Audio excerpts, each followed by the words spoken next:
And my girl, my partner, Trina, was here yesterday, and I was saying that she's the one who really keeps me grounded because she sees me in my day-to-day when I'm stressing and doing all the normal things that everybody does in their normal life. So when I come home from here with my big fat ego, she'll say, "Great, welcome home, now clean up the dog crap in the backyard." And it kind of all at once, and puckers up, and I come back to normal.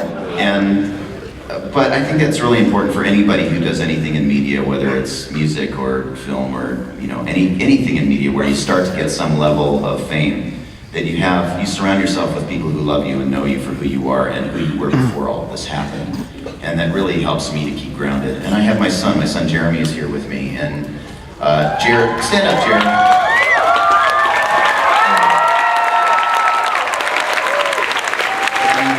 Jeremy has been here with me. He's got a cold. He's been busting his butt here with me through this whole convention and talking to you guys and being my support system.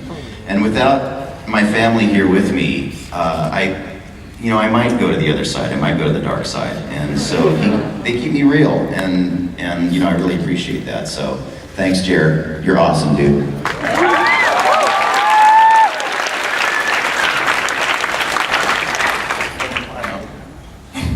Hi, Steve. Hi. My question isn't for you. Everyone, at the count of 3, let's give this man a thank you. 3, 2, 1!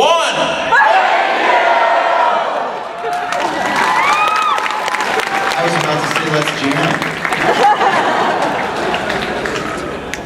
Thank you for that. Thank you for the thank you. Hi, Steve. Hey. One of my favorite shows growing up was Digimon, and Digimon had a lot of emotional moments. Can you recall any from the seasons you did? Blackboard Greymon. Blackboard Greymon. The most emotional, I don't remember any particular scenes necessarily, but I remember there was so much emotion and sensitivity between Kiyomon and Chikachomon in particular. The love between them and how sweet and innocent that was something so different from all the cruel, evil monsters that I had been playing prior to that. And also, I love JP. JP was really awesome. Do you guys remember JP? Yeah, I identified very strongly with JP because I was an overweight kid who sort of felt like he was on the fringes in school. I was the last one picked for softball, that kind of thing. So, I always felt like the odd man out. And in anime, I think one of the beautiful things about anime and the beautiful thing about AX and this whole community, this worldwide community, is that no matter what we look like, no matter what we're into, here we find acceptance, we find friends, we find people that are into what we're into, and people that don't judge us for who we are. And so, for me personally and professionally, that was a profound moment playing JP.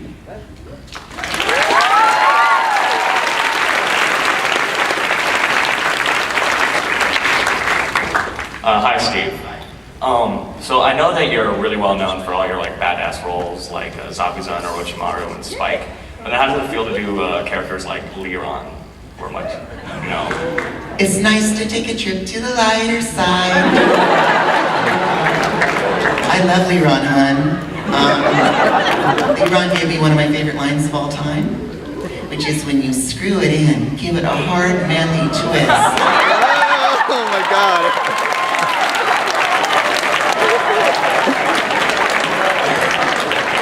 Coming off the heels of doing something like Wolverine, where I'm tearing people's heads off, and stabbing people's guts, it's so many levels of awesome, I can't even tell you. And that show, by the way, provided so much filthy fodder for bloopers. It was amazing. Hello, I was wondering if you could read this line as a mon directed towards Korra. Okay. Nice big writing, I like that.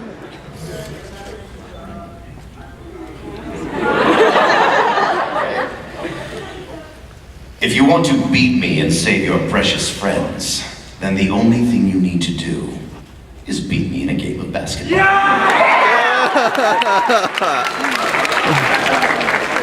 Bending is for yoga. I'm coining that phrase. Hi, Steve. Trademark. Okay. First of all, thank you for helping make my childhood what it was by being Tom from Tsunami. I always watch that.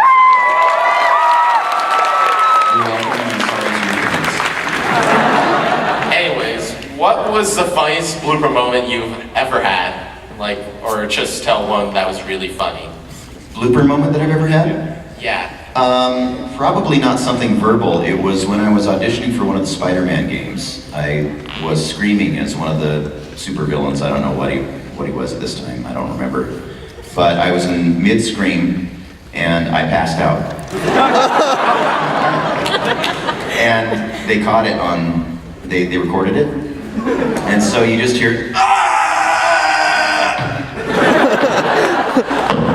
and then the next thing you hear is the door opening, the director and the engineer coming in. Are you all right? And you just hear me waking up and I'm going, I think I almost just fainted.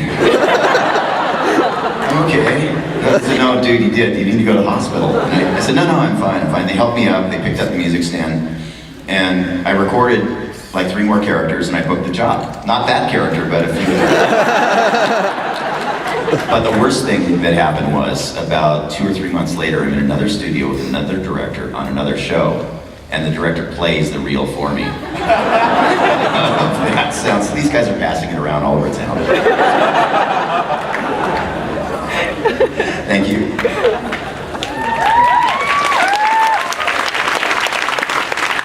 Hi, Steve. Hi. I was wondering if you could fulfill a small request for me. I have a couple friends here. Their names are Nick and Summer. They've been together 7 years, and the 30th was their anniversary. I brought that card. You got it? Yes. What? And there's another request on there too, right? I'm not sure. See? That's for my sister, yeah. They glommed me at dinner last night. No, they didn't glom me. They just came up and very politely. Very shy that you didn't need to call me. Yes, okay. Nick and Summer. Where are they? Where's Nick and Summer? Are you guys here? Should be back there, Nick.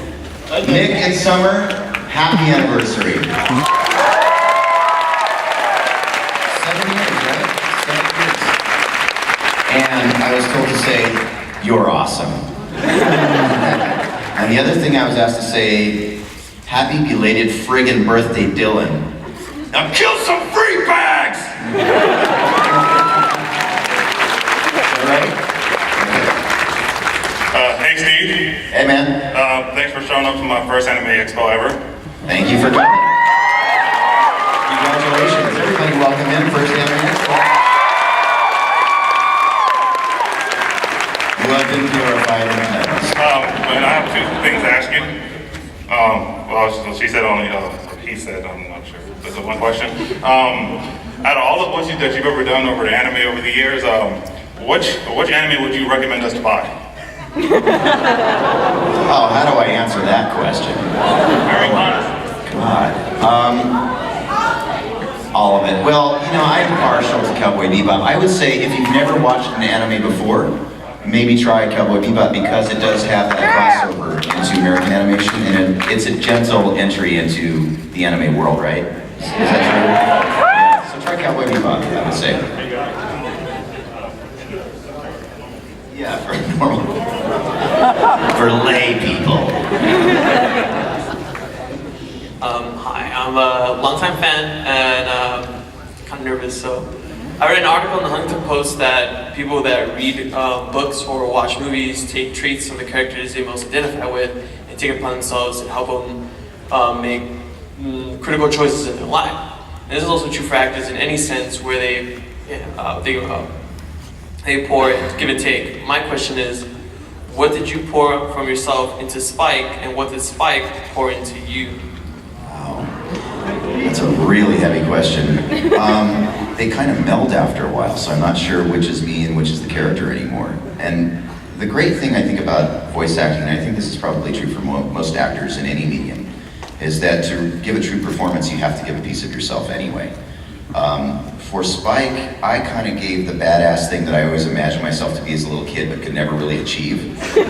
So that's kind of where I started. What made Spike really interesting for me was, I think it happened in the movie when he's in the jail cell opposite Elektra.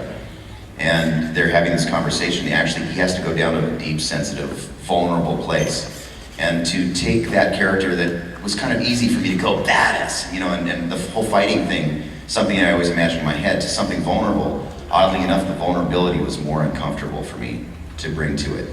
But it kind of opened me up. It started that process of opening that part of me up as a person too. So every character, I think since then, that really kind of triggered something in me to be open to that happening with all of my characters. So, you know, especially when I get to a place like Leron, I was wide open by that time, so. Take that as you will. But yeah, they cross over now, so I don't even know who I am anymore. Deep question. Hey man, like your art. Thank you. Could you answer my question as Zegrim from Rogue Galaxy? I'll try. I don't know if I remember his voice. It's kind of like mine, but a little bit deeper, right? Okay. So I just found out that he's evil. Should I stop giving him all the good items? No. He's evil. Duh.